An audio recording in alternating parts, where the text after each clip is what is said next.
PSL 11 Peshawar Zalmi ने Quetta Gladiators को 118 run से हरा दिया। HBL PSL 11 में पेशावर ज़ल्मी ने बाबर आजम की सेंचुरी की बदौलत क्वेटा ग्लैडिएटर्स को 118 रन से हरा दिया। कराची में खेले जा रहे मैच में क्वेटा ग्लैडिएटर्स ने पेशावर ज़ल्मी के खिलाफ टॉस जीतकर फील्डिंग का फैसला किया। पेशावर ज़ल्मी ने पहले खेलते हुए मुकर्ररा 20 ओवर्स में 3 विकेटों के नुकसान पर 255 रन्स बनाए। ये PSL का तीसरा सबसे बड़ा टोटल है। पेशावर ज़ल्मी की जानिब से कप्तान बाबर आजम ने इनिंग्स की आखिरी गेंद पर 2 रन्स बनाकर T20 की अपनी 12वीं सेंचुरी मुकम्मल की। बाबर आजम ने सेंचुरी 52 गेंदों पर स्कोर की, जिसमें 6 चौके और 4 छक्के शामिल थे। उनके अलावा कोशाल मेंडिस ने 83 रन्स की इनिंग्स खेली।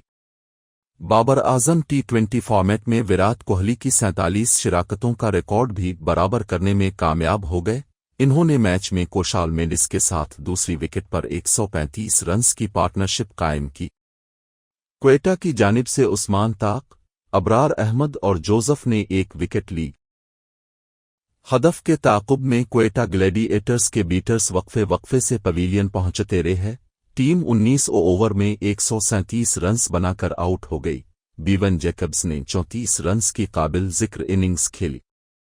अली रजा और मोहम्मद बासित ने 3-3, एरिन हार्डी ने 2 खिलाड़ियों को आउट किया। इस फतह के साथ पेशावर ज़ल्मी के 15 पॉइंट्स हो गए हैं। वो इवेंट में अब तक नाकाबिल शिकस्त भी है।